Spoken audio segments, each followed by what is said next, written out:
Among Muslims is fun. It's interesting. I did it for about 5 years, and it got to the point where some of them were threatening me. So that was where I was like, okay, maybe I want to reconsider my living situation and kind of move somewhere else because I was living in Dearborn area and they were threatening me for giving out Bibles. And I was like, okay, there's a lot worse things I could be doing than giving out Bibles. But to them, that's a pretty serious thing for giving out Bibles. And they're not happy about you giving out Bibles. But I think that giving them Bibles can help them to get closer to the truth. And if they just start reading the New Testament, I was giving them John and Romans because those are the ideal books for a Muslim to start learning about Jesus, in the book of John and Romans. And the things that I was giving them also have some apologetics in it, so then it explains it. Because just reading John and Romans, if you're coming from an unsaved background, like I was raised public school, just like everybody else, not in a Christian home, not going to church every week. We tried a couple churches, didn't like them, and, didn't go back. So I didn't have a lot of exposure to Christianity. I didn't know who Jesus was as, a child growing up until I was about 20. That's when I learned who Jesus was. So that's really important, knowing who Jesus is. And you need to ask your kids, even if they claim they're a Christian, who is Jesus? Because if they don't know who he is, they don't believe in him, And Jesus is not a man. And that's something that, all the Muslims will tell you, Jesus is a good man. That's it. He's just a man. And that's something that also the Jewish people will tell you. And I tried to live in between the Muslims and the Jews because I thought, like, I can reach both. This is great. I can outreach to both of these people. But going through numerous, like, personal trials in my marriage, and then the Muslims kept threatening me, it was just like, this is getting uncomfortable. So I decided to move away, especially after my visit to Hamtramck. That was wild. I visited Hamtramck and made a video about it, and it upset like a lot of people because when you're raised kind of in the country and then you come into this really city environment where it's just like people everywhere and most of them are Muslim, you just feel really out of place. So I was making comments during my video, which I pulled down because I didn't want to keep upsetting everybody. But I was like, wow, this is really crazy. This is wild in Hamtramck. Wow, what's going on here? And you don't see prostitution. I spent most of the time growing up on my grandpa's farm.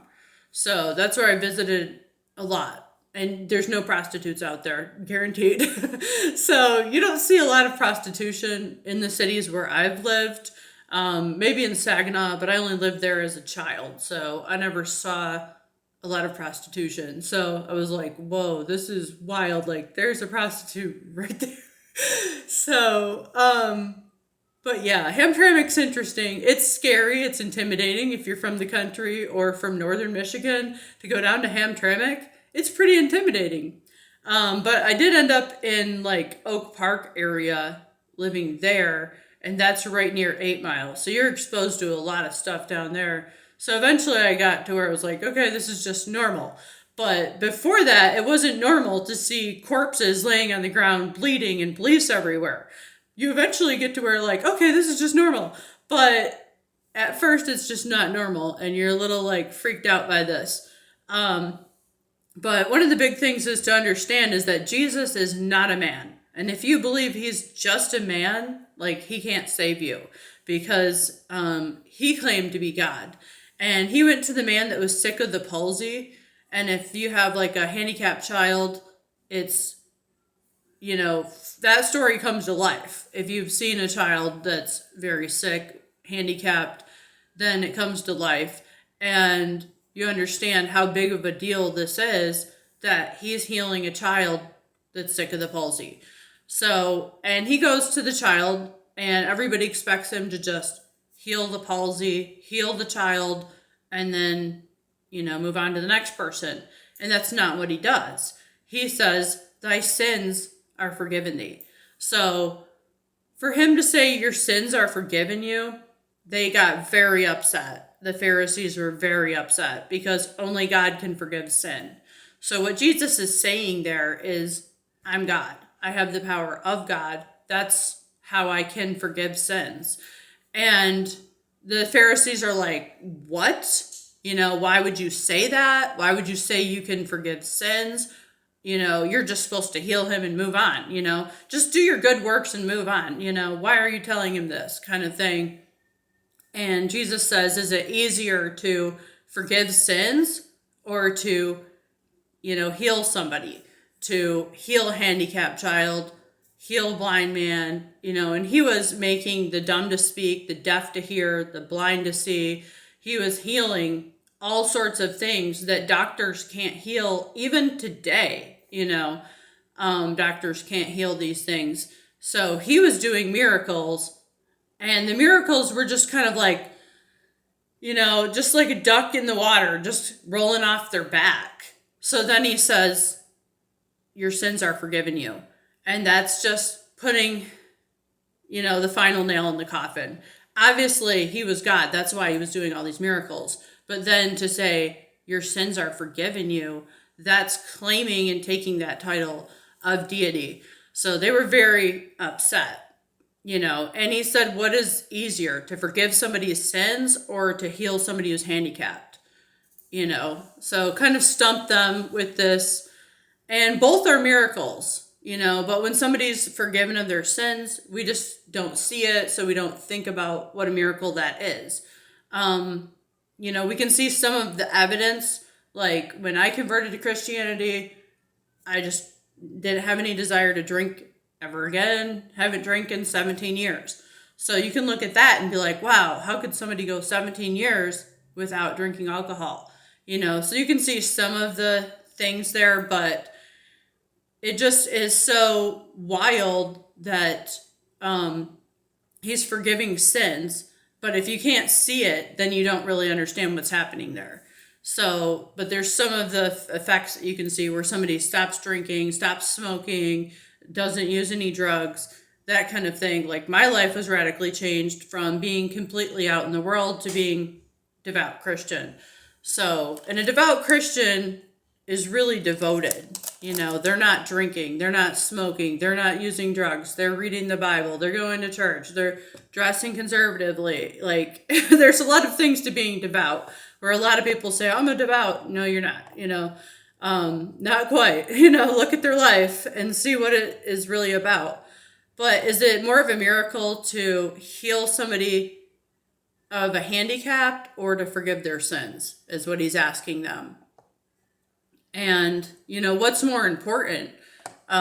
Healing somebody and, forgiving their sins, taking away the guilt that they feel. And there's a lot of guilt. Before you're a Christian, you're kind of like, what do I do with this guilt?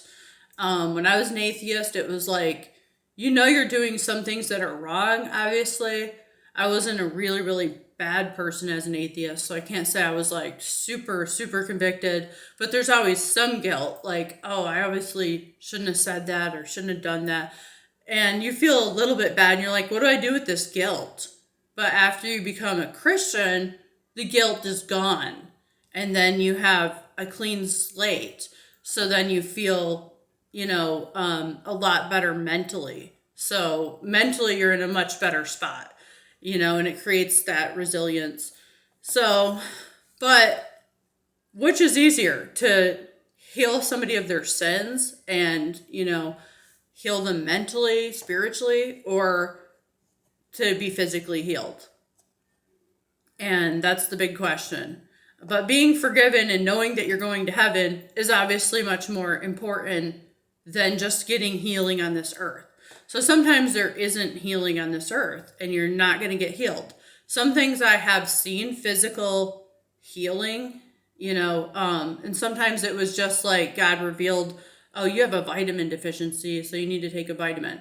Like I would pray, why am I feeling, so low? I don't have any energy. I don't feel good. Why don't I feel good? And then he starts showing you, well, look into this, we'll look into that. And then all of a sudden I'm like, oh, it's iron deficiency. So then take iron and you feel better. Sometimes he's leading you down a path of learning about the body to get to the root of the problem in order to be healed. And that's happened several times with different people where they had something and I started researching it and I was like, just try this. And then they tried it and they were healed. So it can be that. Sometimes it can just be like a miraculous healing where sometimes that's happened where you can't explain it. You can't understand how did this happen, but it did happen. So there can be some of that. And I'm not saying those people that are like, you're healed, you're healed, you're healed are right. Because that's not necessarily, no, that doesn't necessarily work that way. But if you're praying for somebody to be healed, sometimes they can miraculously be healed. Not all the time, but sometimes. And other times, God's saying you need to get more information about your body and figure out about your diet and vitamins and stuff like that in order to be healed. And that's happened before too. Obviously, like Jesus isn't still walking the earth. So these kind of healings that he was doing when he was on the earth isn't happening the same to that degree. But there is some healing too. So, but basically, your sins being forgiven and you going to heaven is the greatest thing that you can have. So even if you're not physically healed, just knowing that your sins are forgiven and you're going to heaven is the greatest healing work that he can do. And that's what he was trying to explain. But only God can do that. Only God can forgive sins. And no other man has ever claimed to forgive sins. Like Muhammad didn't claim to forgive your sins. Buddha didn't claim to forgive your sins. Only Jesus forgives sins. So that's how we know he's not a man.